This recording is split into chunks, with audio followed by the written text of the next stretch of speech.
À vos micros. Ouais. Parlez. On est RMS. Bonjour à tous, vous êtes sur On RMS. Donc aujourd'hui c'est la troisième et dernière émission de Une semaine, une campagne. Après les BDS, les BDA, c'est au tour des BDE. Et donc je suis côté Invictus avec donc Louis, président, et Isabelle, vice-présidente. Et côté Sigma, Élise, Prespo Soirée, et Louis, président. Donc bonjour à vous. Bonjour. Bonjour. Donc on va commencer par une première partie sur la présentation de votre liste, votre thème, comment vous êtes formé. Et donc du coup, première question, pourquoi ce nom et ses couleurs? On est parti sur le thème des 7 péchés capitaux parce que en fait on s'est dit que c'était un thème qui était très large, qui permettait d'ouvrir à la fois sur beaucoup d'événements, de journées comme de soirées. Donc on va pas tout dévoiler sur le reste de ce qu'on va proposer, mais en fait, tu as pu le voir, les 7 péchés capitaux ouvrent en fait ça sur des variances plus détentes pour des événements de journée, un peu plus animés pour des événements de soirée.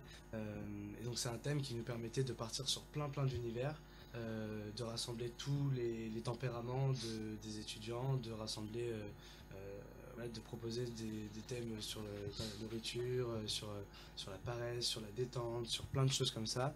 Et du coup, de proposer un panel plein de choses pour animer la vie étudiante pendant la campagne. Et du coup, pour vos couleurs? Les couleurs, je te laisse répondre ça. Les couleurs, on voulait vraiment viser l'originalité, prendre une couleur qui n'avait jamais été faite, qui n'avait jamais été prise. C'est pour ça qu'on est parti sur le beige. Et puis notre deuxième couleur qui est le framboise. En fait, on trouvait que ça allait bien avec notre logo, la pomme, et on trouvait que beige et framboise ça collait vraiment bien. Enfin, c'était joli, donc voilà, c'est comme ça que ça s'est fait. D'accord. La framboise est sur notre logo avec la pomme et couleur framboise. C'était l'association avec le beige qui allait très bien aussi. Ouais. Plutôt une question esthétique en fait. D'accord. Et pour vous les Sigma? Donc pour nous, le thème de la fraternité, principalement on voulait un thème qui puisse, je dirais, fédérer tout le monde et dans lequel toute la promo pourrait prendre part et s'impliquer. C'est vrai que ce thème nous permet aussi de faire des événements qui sont assez sympas, hein, puisque bon, la fraternité, c'est bon, je pense que tout le monde pense un peu à la même chose. Après, nous, on voulait aussi partir sur quelque chose de plus large et parler de fraternité en général, c'est-à-dire, je dirais, la cohésion. C'est ce qu'on cherchait donc à souder et à solidariser et créer une vraie ambiance de promo. Et du coup, voilà, on est arrivé sur ce thème de fraternité. Du coup les Sigmasters, j'ai pas besoin de l'expliquer, on voulait partir sur une lettre grecque, donc le sigma. Et pour les couleurs, le turquoise, parce que c'est joli, voilà, parce que c'est sympa. Voilà, on voulait quelque chose d'assez visible. On voulait une couleur qu'on puisse porter 3 mois sans vouloir cracher dessus à la fin. Donc voilà, pour l'instant le turquoise nous va bien. Et j'espère que ça restera comme ça. D'accord. Alors du coup, une question un peu plus axée sur la campagne. Pour vous, c'est quoi lister BDE? Ça revient à ce que j'ai dit sur le thème, c'est vraiment créer une ambiance de promo qui nous soit propre. Voilà, c'est pour nous, on voulait vraiment fédérer une promo, pas autour de nous, mais autour d'un thème général, et que chaque étudiant ait vraiment l'impression de prendre part à la campagne et également au mandat, et juste prendre part à la vie de son école. Élise. Et qu'est-ce que c'est cette campagne? C'est aussi créer des événements qui nous sont propres, c'est-à-dire pouvoir créer notre propre campagne. Bon, ça, c'est vrai que ça peut être un peu bateau dit comme ça, mais c'est difficile de trouver des idées de soirée originales, c'est beaucoup de temps qu'on passe pour trouver des choses originales qui nous ressemblent. Donc c'est ça, faire une campagne, c'est arriver à faire en sorte que tout le monde s'amuse, à faire en sorte que tout le monde se retrouve dans au moins un seul événement.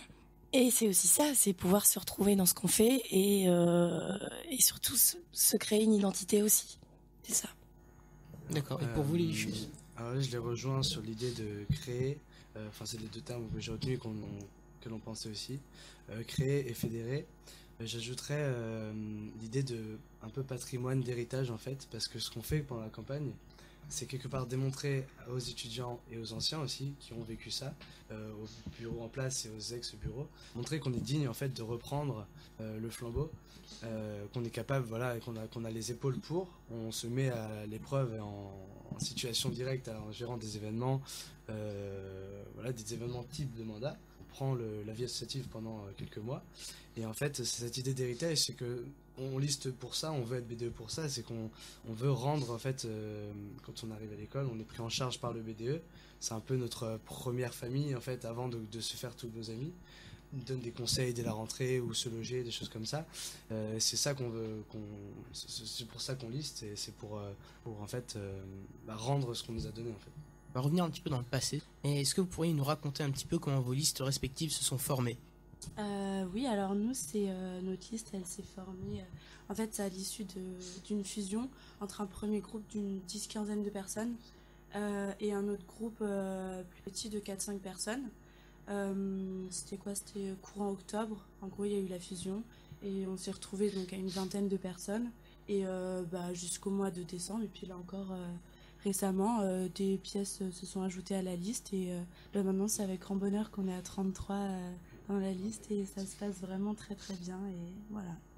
Je dirais juste pour ajouter que l'élément déclencheur, alors je sais que c'est assez souvent comme ça a été pas mal le web parce que on a évolué dans nos classes au petit, on a eu des affinités, mais je sais que c'est au web qu'on a repéré en fait les personnes un peu parce que c'est une effusion de plein d'événements, de plein de choses et tout le monde vit à fond, voilà, et on voit les gens qui vivent ça vraiment comme tout le monde le vit comme un super moment, mais on a fait des affinités autres avec, on s'est vraiment rencontrés tous, il y a eu les esprits de classe au début, puis on s'est mélangés tous au web, et je sais que le web en tout cas pour moi a été déclencheur sur ça, et j'ai vu des personnes avec qui je me voyais tout à fait dans ce projet. Si je peux ajouter une chose, mais ce qui est étonnant aussi, c'est que moi je viens d'une classe qui n'était pas très visible au web, et on est plusieurs de cette classe, et c'est ça ce qui est vraiment fort, je pense, c'est que au web il y a certaines affinités qui sont créées, mais même après, il y a encore des tempéraments peut-être plus discrets, moins extravertis, qui se sont rajoutés, et c'est vraiment ce qu'on a réussi à faire, je dirais, c'est prendre un peu de tout de partout, et ça crée un petit mélange de plein de personnes différentes, et ça fonctionne très très bien. Quant à nous, donc c'est vrai que ça remonte à loin dans le passé, hein, septembre. Je dirais que très rapidement, on a eu un groupe de copains. Voilà, un groupe de potes avant d'être des listeux, on était je dirais une dizaine de personnes. Ouais. On s'est très bien entendu directement. Quand je dis directement, c'est-à-dire dès la première semaine, on était tout le temps fourrés ensemble. L'idée de lister ensemble est venue, je dirais aussi relativement rapidement. Et surtout par le fait que on aimait toute cette vie associative qui allait arriver. Vous avez parlé du web, on était curieux et on s'est dit ça a l'air vraiment cool et ça a l'air vraiment sympa, et c'est pour ça que pourquoi pas on monte notre truc, et puis après je dirais que je rejoins Louis sur le web. C'est vrai que nous aussi on a attendu un peu parce que on voulait voir les personnes avec qui on allait passer 3 mois coude à coude, donc on a attendu un peu, et puis petit à petit des gens sont venus, les gens nous ont rejoints, des gens qui étaient, je dirais, en adéquation avec ce qu'on voulait faire, ce qu'on voulait construire, qui étaient je dirais même on leur a fait confiance, enfin voilà, des gens qui étaient compatibles avec ce qu'on voulait faire, et voilà, et je dirais que bon, c'est vrai qu'on le met souvent en avant, mais même là à 34, puisque je tiens à le souligner quand même, voilà, il y a eu une nouvelle arrivante, donc Selma, qui nous a rejoint très très très récemment, mais c'est vrai que nous, ce qu'on considère comme aussi notre force, c'est que je dirais on était des amis, et on était proches on était des amis avant d'être des listeux, quoi, donc voilà, c'est comme ça que les Sigma Masters se sont formés, et aujourd'hui donc on est 34. Et je pense que c'est comme ça qu'on arrive à bosser ensemble. C'est-à-dire que vous l'avez dit, il y a des traits de personnalité qui sont différents et on en est conscient. On sait que telle personne travaille de cette manière et qu'elle préférerait faire ça plutôt que faire ça. Et je veux dire, c'est une cohésion. On se connaît et c'est comme ça que je pense qu'on s'en sort. D'accord. Alors on va passer à la dernière question de cette partie, donc plutôt axée sur vous deux, donc Louis les présidents. C'est comment êtes-vous devenu président finalement? Je commence ? Je t'en prie. Alors, en fait, quand on a parlé de la création de la liste, j'ai pris mon poste de président à partir du moment où on a décidé de lancer les postes et des sortes d'élections. On se sentait crédible à faire ça à partir du moment où on avait dépassé la vingtaine, donc au moment où on avait fait notre fusion. Voilà, après coup, on a refait une élection pour nous légitimer au début de la campagne. Mais donc la première fois où du coup j'ai pris ce poste, en fait, c'était assez, j'ai pas bizarre, mais en fait j'étais le seul à me présenter à ce poste. Moi j'étais sûr de vouloir le faire, je savais pourquoi. Du coup au début je me suis un petit peu senti, parce que du coup tout le monde forcément a voté de moi, mais un peu de fait. Du coup je me suis dit ça me mettait encore plus au défi, parce qu'il fallait que je prouve que j'étais digne de ça, et c'est la première chose que j'ai dit, c'était que là j'étais ravi de pouvoir prendre ce poste, mais que j'allais prouver voilà, par mon implication et mon travail que je méritais. Et donc effectivement voilà, je suis devenu président comme ça, mais j'étais le seul à me présenter.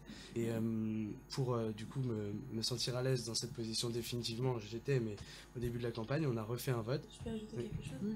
Après c'est son point de vue, mais d'un point de vue extérieur du coup, Louis c'était un peu une évidence aussi, parce que tout de suite dès les premières réunions, même avant même que la liste se forme, ça a toujours été un peu le papa bisounours de tout le monde. C'est quelqu'un sur qui on peut vraiment se reposer, et même s'il y a finalement il y a eu que toi qui t'es présenté, c'est quand même une évidence, et c'est un temps, c'était ton tempérament, et voilà, c'était vraiment, pour le coup, c'était une évidence.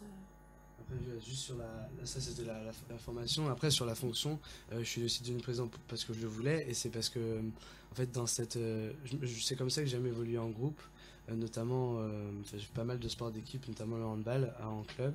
J'aimais évoluer en groupe un peu comme ça, pas en leader, mais en quelqu'un qui aime prendre des décisions, mais aussi qui écoute, un petit peu l'orateur aussi du groupe, qui porte l'image, ça me dérange pas. Mais aussi en tant que manager, et dans cette équipe justement, ce que j'aime bien, c'est que j'arrive à voir en chacun là où, les domaines de force et de faiblesse, et mettre chacun à sa place, et là où il s'exprime au mieux, et c'est comme ça que j'aime évoluer en groupe, et j'ai l'impression que ça fonctionne bien comme ça. D'accord. Et pour toi, Louis? C'est une question épineuse. Alors, nous, on a un peu comme vous, on a attendu relativement tard pour faire les élections, parce qu'on voulait que tout le monde puisse dire son mot, et qu'on se disait que faire des élections à 15 c'était relativement stupide, étant donné que 15 ou 20 personnes allaient rejoindre plus tard, et qu'on voulait pas leur imposer de choses. Donc on a fait ça assez tard. Les premières. On a fait plusieurs élections pour évidemment. On avait déjà géré le début précamp voilà, c'est au début, on a fait des premières élections pour pas que ça soit le bazar, et que dès le début, on puisse savoir, bon, il y a déjà une personne qui est assignée à ça, on est déjà structuré. Après, au fur et à mesure que les gens sont venus, on a refait les élections, et Louis avait déjà posé sa patte, quoi, dans le sens où on avait vu que ça marchait bien, et que lui aussi ça lui plaisait, que ça avait l'air de te plaire, donc ça s'est fait naturellement. Je pense que les gens ont adhéré au concept, quoi. Ouais, ça s'est fait assez naturellement. Et puis voilà, comme je l'ai dit, on a refait des élections une fois qu'on était quasiment au complet. Du coup, j'ai été élu. Moi, je me sentais, c'était pas, je dirais, dès début septembre, c'était pas une évidence, hein.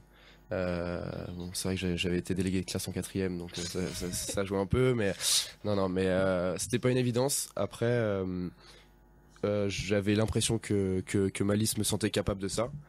Forcément, ça m'a donné aussi envie et à cœur de faire ça. Et maintenant, je suis à l'aise dans cette position, et je m'en sens capable. Donc voilà, je pense que ça s'est fait naturellement, et aujourd'hui, tout marche très bien. Donc on est content, on est très content.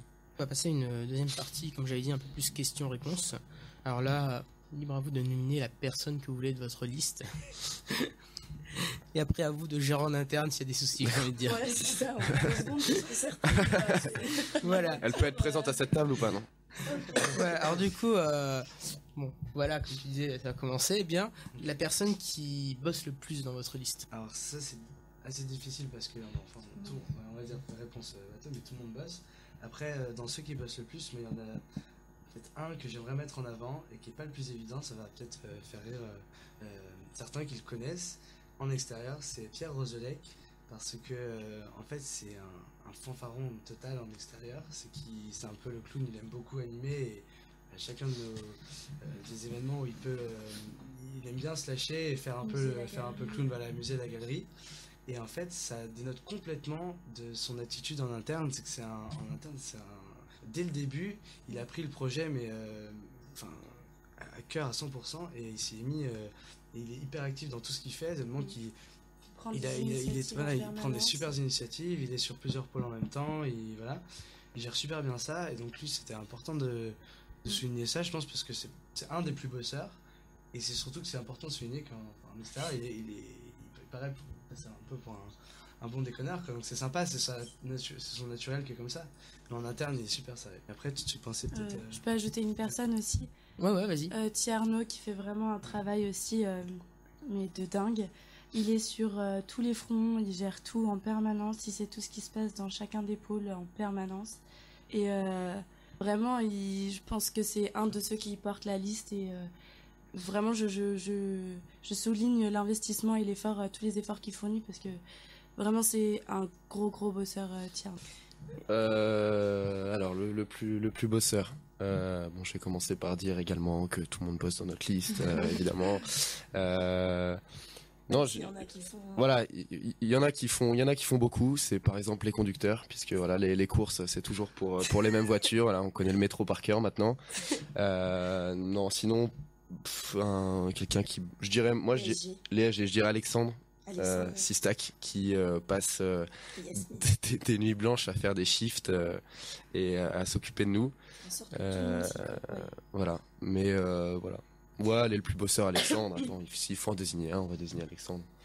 Alors Alexandre, allez, c'est dit. Merci, c'est bon. Salut Alex, si tu nous entends. Alors du coup, deuxième question, qui dit campagne DDE, on l'a vu beaucoup sur les Google, dit sang et trashage. Alors du coup, qui est pour vous la personne la plus rageuse de votre liste? On va commencer parce que voilà, parce que là pour nous c'est relativement évident, je dirais. Je pense qu'elle s'y attend déjà. Ah bon? J'allais pas dire la même personne. Bon, ok. Non, on reste sur Axel alors. On reste sur Axel. Non, on reste sur Axel. Après, attends, comment la défendre après ça? C'est-à-dire que Axel c'est une sensible à la base, et c'est ce qui lui prévaut. Parfois ces petits excès de colère qu'elle n'arrive à maîtriser. Et qui sont vite réglés après, voilà. Mais voilà. Mais je dirais quand même, si elle nous écoute, qu'elle révolutionne le mot rager. Je pense que c'est tout dans la sensibilité, c'est tout dans. C'est presque mignon, franchement, quand elle rage. Nous maintenant, si elle fait, on trouve ça mignon. Donc oui, mais quand même Axel. On va rester sur Axel. Je pense qu'on dirait. Mais Quentin. Ouais, je pense que on partirait sur Quentin Gignac parce que en fait il interprète tout. On a chaque fois besoin de le rassurer, mais c'est pareil. Je t'avais demandé Rageux en fait en interne sur les questions de qu'est-ce qui va pas machin. Là sur Rageux sur l'externe c'est un peu pareil, c'est qu'il interprète chaque chose à 100% et est très à chaud en fait. Ouais. Du coup il surréagit assez vite et ouais, il interprète. Je pense que c'est Quentin Gignac, ouais. Et il interprète, mais il a surtout tendance à surinterpréter. Oui. C'est de la surinterprétation. Et pareil, lui, il vient du sud, il a le sang chaud, alors il réagit du tac au tac, mais c'est passé dans le quart d'heure après, tout le monde le calme.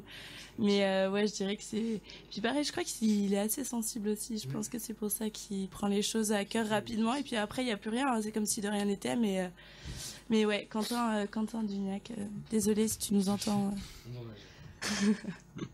Merci pour ces réponses très honnêtes. Merci à toi. Merci à toi. On va perdre 4 personnes dans la liste, mais c'est pas grave. Alors du coup, une autre qui va peut-être faire chier. On continue. La plus jolie fille de votre liste. Sans hésiter, non, mais je pense à Sophie Martinec, et je pense que personne dans cette salle pourra me contredire, parce que en fait c'est aussi celle du coup qu'on a mis à la vente des listeux, parce que c'est une de nos petites perles, et elle a été achetée à bon prix par Louis. Ouais, j'aurais la chance de partager un repas avec elle. Voilà. Donc même Louis peut témoigner que quand même il y a quelque chose chez Sophie. Donc ouais, effectivement, la plus mignonne, je pense que on va dire Sophie. Moi, sans hésiter, Élise, hein, directement. Non, je pense que Constance, bah pour le coup c'est pareil, hein, c'est celle, ça a été notre représentante pour la vente des listeux. Voilà, Constance, je pense que je vais pas m'étaler, je pourrais m'étaler pendant des heures. Voilà, non, voilà, je pourrais m'étaler pendant des heures à parler de sa beauté, de ce qui fait son charme, mais je vais passer le micro parce que bon, ça dure un peu longtemps. Non, mais Constance, je pense que c'est pareil. D'accord, et du coup on va passer à la dernière question sur des personnes de votre liste. Le mec le plus chaud. Alors chaud, est-ce que tu peux définir chaud? Ouais. Alors on va dire chaud lapin. Chaud lapin. Chaud lapin. Ok, alors moi, je vais prendre la parole. Je pense que voilà, tout le monde penserait. Femme ou un avis d'homme Non. qu'on attend Bah écoute, on a les deux, donc on va pouvoir répondre vas-y, entièrement. commence. Bon alors mon avis d'homme, je pense que voilà, tout le monde penserait, stigmatiserait le pauvre Jérémy Mercado. Voilà. Effectivement, il enlève sa chemise souvent. Est-ce que ça fait de lui un chaud lapin? Je ne pense pas. Je ne pense pas. Oui, c'est vrai, effectivement. On ne parlera pas du week-end de cohésion. Non, je pense que tout le monde penserait Jérémy Mercado. Et j'ai envie d'attirer nos auditeurs sur un autre phénomène de notre liste. Je parlerai évidemment d'Adrien Allard. Voilà. Adrien Allard qui ne paye pas de mine, mais qui au final, Cette semaine qui a été. Ouais. voilà. Donc chaud lapin, moi en plus j'ai la chance de partager la coloc avec lui. Donc les murs sont très fins, je vous le dis. Donc voilà, j'irai Adrien Allard. Nous, du coup, ça risque de surprendre absolument personne. Je dirais Hotman. Parce qu'alors avec sa voix de crooner, c'est clairement Hotman, c'est le crooner de la liste. Il embobine toutes les filles avec sa voix grave, et un peu enrouée. Et voilà, c'est Hotman. Bon, maintenant il est posé et tout, mais en tout cas avant il était à l'aise avec ce genre de. Breaking news. Ouais, désolé tout le monde maintenant. Ça a peut-être une résolution pour la campagne. Il s'est mis en couple, mais alors, tellement vrai que son surnom, donc c'est assez facile avec son nom, mais son surnom de campagne, c'est Hot Longman. Voilà. D'où le homme show. Pas parce qu'il s'appelle Hotman, d'accord. D'où le homme show, et donc le plus chaud. Merci pour l'explication. D'accord. Alors une dernière petite question de tac au tac. Pour vous, le BDE c'est quoi en 3 mots? Je pense que on a déjà un petit peu répondu. Je pense que c'est assez lié quand tu posais la question tout à l'heure pour qu'est-ce que c'est pour nous le fait de lister. J'aurais envie de reprendre les deux verbes qu'on avait tous les deux utilisés, c'était fédérer et créer. Et après, je reviens aussi sur la notion d'héritage et de patrimoine. Donc, en 3, je dirais fédérer, créer et le mot héritage. Et donc, fédérer, c'est ça, c'est que le BDE nous prend. J'avais vraiment apprécié, tu vois, au début de l'année, de recevoir un mail avec les endroits où se loger, des bons plans, même si je ne vais pas tout utiliser, mais parce qu'on est beaucoup en arrivant en école de commerce. À venir, c'est la première fois peut-être qu'on quitte notre maison, enfin le foyer familial, donc s'adapter, vivre en appartement, être un peu guidé. Et en fait là le BDE sert à ça, donc il fédère les étudiants autour de, ça devient un peu on sent qu'on rentre dans une famille grâce au BDE, créer parce qu'il faut chaque fois se renouveler. C'est pour ça qu'on fait des campagnes chaque année, c'est qu'il faut des nouvelles idées, des nouveaux concepts. Et la vie associative. Voilà, c'est ça. Et je pense que c'est une des richesses de cette école, c'est le fait que à chaque année il y ait des nouvelles choses et que la vie associative soit si riche ici. Et c'est pour ça qu'on a vraiment un affect avec ça aussi. C'est comme ça qu'on nous l'a vendu, et donc c'est pour ça qu'on a choisi cette école. Et l'héritage, je vais pas me répéter, mais c'est sur l'idée que tout ce qu'on nous a apporté, là je parlais de l'accueil au début de l'année, etc., on a envie de le rendre à voilà, de transmettre ce qu'on nous a donné au début de l'année. Voilà, on nous lègue tout un héritage de ce que les autres BDE, anciennes listes aussi, et les associations ont pu faire et créer les années précédentes. Et voilà, c'est à nous de l'arranger à notre sauce pour un potentiel mandat, et ensuite le retransmettre aux listes et bureaux suivants. Et je pense que c'est ça ce qu'on entend par héritage, en fait. C'est vraiment le maillon d'une chaîne, enfin en tout cas et voilà, et continuer et faire perdurer toute cette tradition à notre sauce. Alors, de notre côté, évidemment, voilà. Donc, je reviendrai sur le mot fédéré. On en a parlé au début. C'est vraiment, je pense, le mot qui ressort. Hein. C'est pour ça aussi que les deux listes longs. Le mot fédéré, voilà, parce que c'est le rôle d'un BDE de faire sentir à toute la promo qu'elle est ensemble dans le même bateau et là pour vivre la même vie associative. Je dirais également intégrer, parce que je pense que le rôle premier du BDE, en tout cas c'est comme ça que je l'ai ressenti quand je suis arrivé en tout cas à l'école, c'est vraiment d'intégrer les élèves relativement rapidement pour qu'ils se sentent qu'ils fassent partie de cette école. Oui. Et je pense que c'est pas facile pour tout le monde, puisqu'on arrive tous d'horizons différents, on arrive de villes différentes. C'est souvent le cas, on ne connaît pas grand monde. Et c'est aussi au rôle du BDE de vraiment créer une ambiance commune et d'intégrer les élèves à cette école. Et puis pour le dernier mot, je dirais peut-être d'un point de vue interne, je dirais l'expérience, puisque pour nous en tant que liste, c'est quand même une expérience incroyable quoi.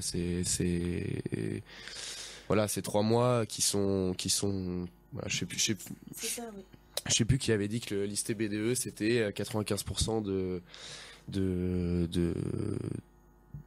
trucs chiants et 5% de bonheur, mais voilà, les 5% de bonheur, on peut déjà, c'est pas que les votes, hein, c'est pas que avoir son mandat ou pas avoir son mandat, c'est là déjà on vit des trucs de ouf, on a l'impression vraiment de servir à quelque chose et de faire quelque chose de bien pour notre école.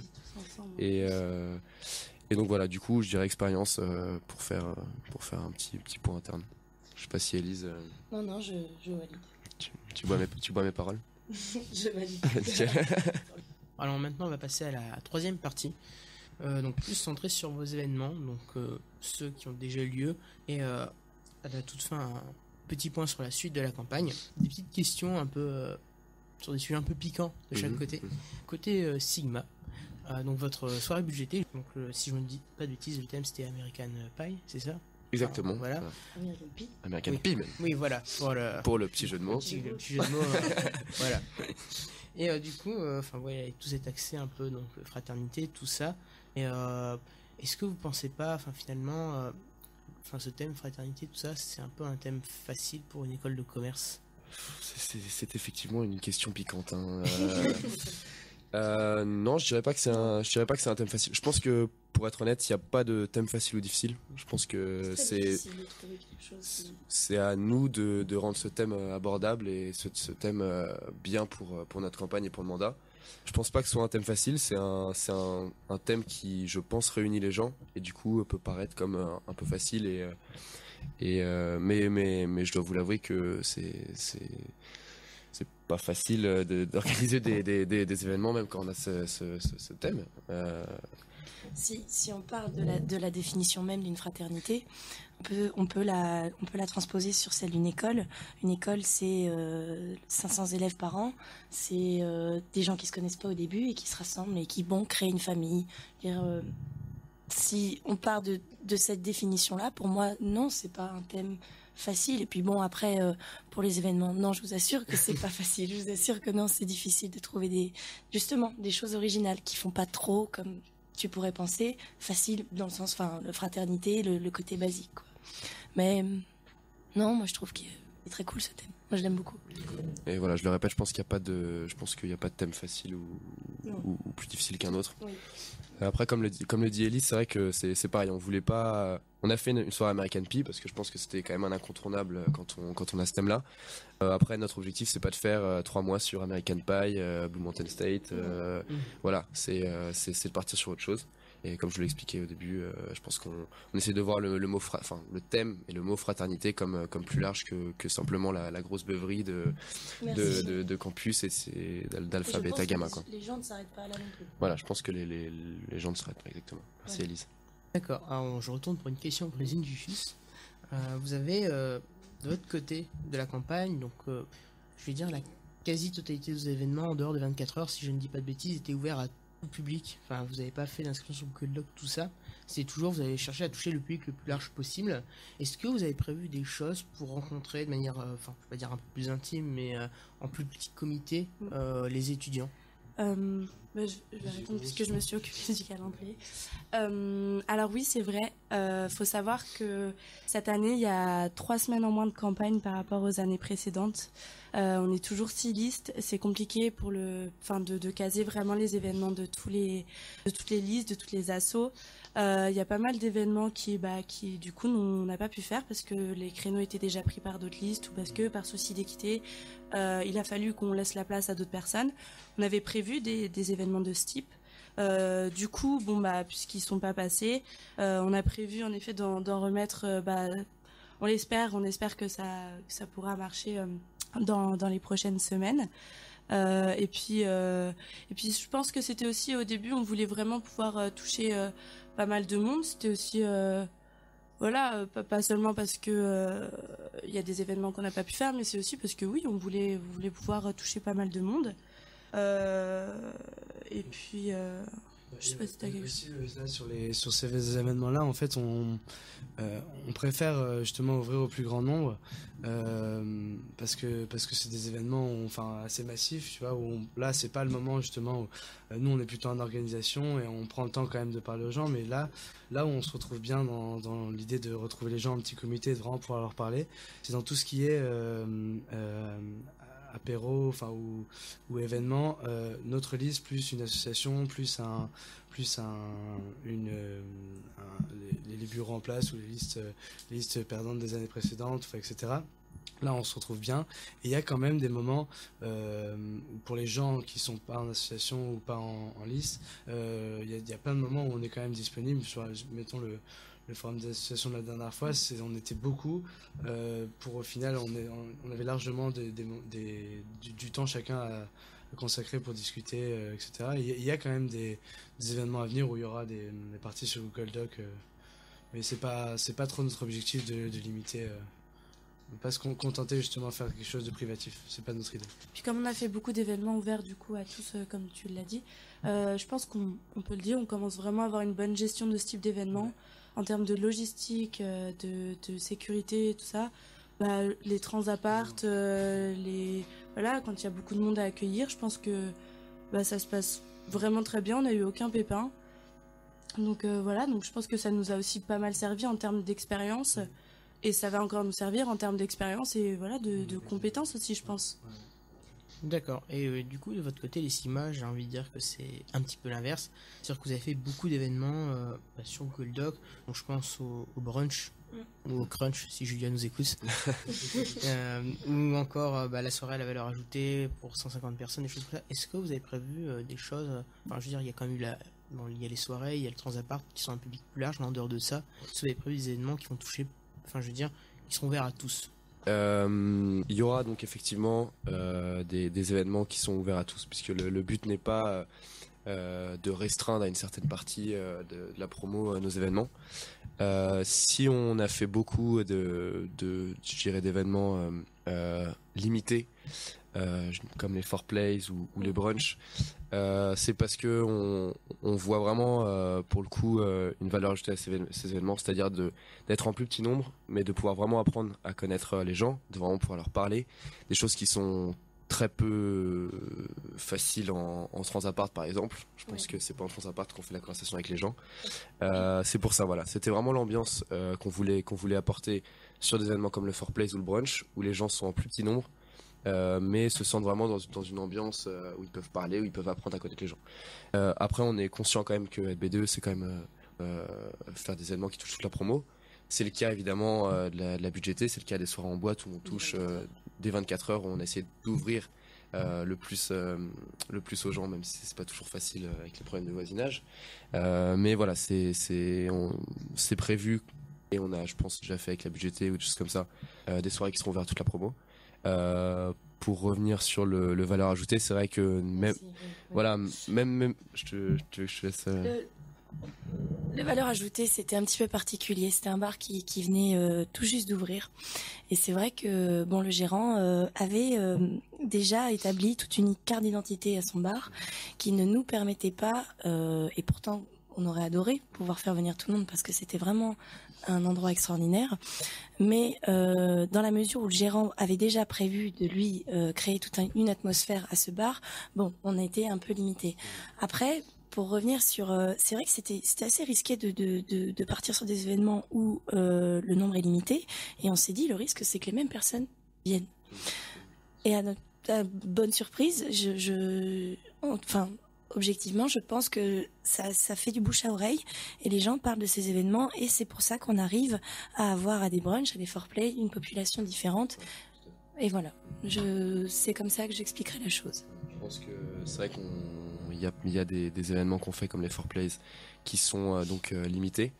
Mais je pense comme les brunchs, mais on en fait assez justement pour qu'il y ait un roulement et pour que tout le monde puisse, je dirais au moins une fois, venir participer à ça et découvrir cette atmosphère. Donc c'est le but. D'accord. On va passer à la dernière question qui est plus un teasing. Vous faites tous les deux vos rallyes. Et donc du coup, j'aimerais que vous me parliez un petit peu des rallyes spécifiques, ceux qui vous plaisent le plus, que vous avez créé vos coups de cœur en quelque sorte. Je vais commencer par mon rallye préféré, je dirais le rallye indien. Parce que voilà, on a pu vous faire découvrir à notre after donc l'Indien du 170 qui est devenu un vrai partenaire, et du coup le Royal Bombay 170 rue de Belle pour faire sa pub. Du coup moi je dirais que c'est ça, parce que c'est vraiment plutôt que McDo qui est un incontournable, rallye McDo, voilà, rallye indien pour changer un peu. Et même un classique qui se compose, si je ne me trompe pas, du poulet tandoori, du riz, nan et une boisson. Ouais. Et voilà, du coup, je dirais que c'est celui-là, parce que c'est cool de pouvoir faire un rallye nourriture qui change. Voilà. Après, moi, le mien, ça va peut-être paraître un peu égoïste, mais en fait, c'est parce que c'est un que je vais faire a priori tout seul. On va appeler ça les cocktails du Prez, parce que j'ai une petite frustration depuis que je suis arrivé à l'école, c'est que j'ai toujours fait pas mal de cocktails quand j'étais chez moi à Grenoble, parce que j'avais tous les équipements et tout, donc j'ai ramené une partie ici, mais en fait en soirée jamais trop le temps ni l'occasion de prendre des bons produits, des fruits frais, etc. pour faire ça. Et donc là l'idée c'est que je propose donc à un prix on redéfinira précisément sur le listing des rallyes, mais de venir proposer à un prix défini une série de cocktails, donc les recettes données à l'avance, que je fais de frais, voilà, et avec aussi une petite option chicha, ça c'est un petit plus, voilà. Donc les cocktails et chicha du Prez, parce que j'ai hâte de refaire des cocktails et de les faire partager. Voilà. D'accord. Et donc pour vous, les Sigma? Vas-y. Moi j'en ai plein en fait, j'en ai plein en tête. Donc le rallye un peu spécifique à Axel, donc notre VP. On va pas trop en dire, même si oui c'est vrai que vous l'aurez peut-être déjà vu. Grosso modo, vous allez pouvoir appeler Axel et elle viendra vous faire une petite démonstration, ou même vous apprendre à faire une petite chanson avec un Red Cup, etc. C'est un truc que vous avez sûrement déjà vu sur internet, le The Cup Song.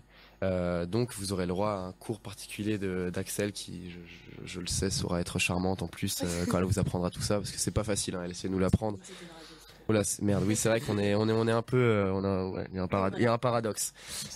Sinon, il y a des rallyes plus, pour ma part en tout cas, des rallyes plus traditionnels, je dirais, qui sont sympas. Je dirais que moi j'éprouve beaucoup de plaisir à me dire que je vais aller faire des massages à des hommes pleins d'huile durant toute cette semaine. C'est vraiment cool. Le rallye massage, c'est l'incontournable, et voilà, on est vraiment on est très impatient de le faire.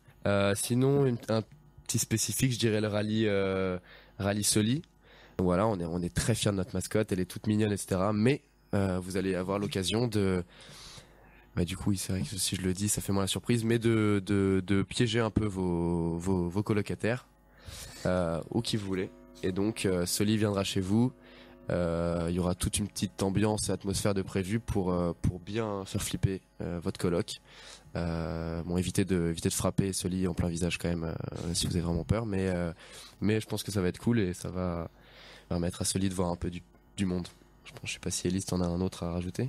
Non, moi je dirais qu'une chose, c'est je shotgun une pina colada, Louis, s'il te plaît. C'est C'est mon préféré. Alors merci à vous d'être venus parler de vos listes respectives, de ce qui va venir après dans la campagne, de vos rallyes préférés. Donc c'était Noam sur NRMS. Merci à vous d'être passé. Nous souhaitons une très bonne campagne et que le meilleur gagne. Merci beaucoup. Merci Noam. Voilà, c'était la dernière émission Une semaine, une campagne. On vous a présenté maintenant les 6 listes. Mais NRMS continuera de vous parler des campagnes jusqu'à leur fin par le biais de différentes émissions, de retours sur les événements et des micro-trottoirs. D'ici là, stay tuned et profitez bien des campagnes. Salut à tous. À vos micros. Ouais. Parlez.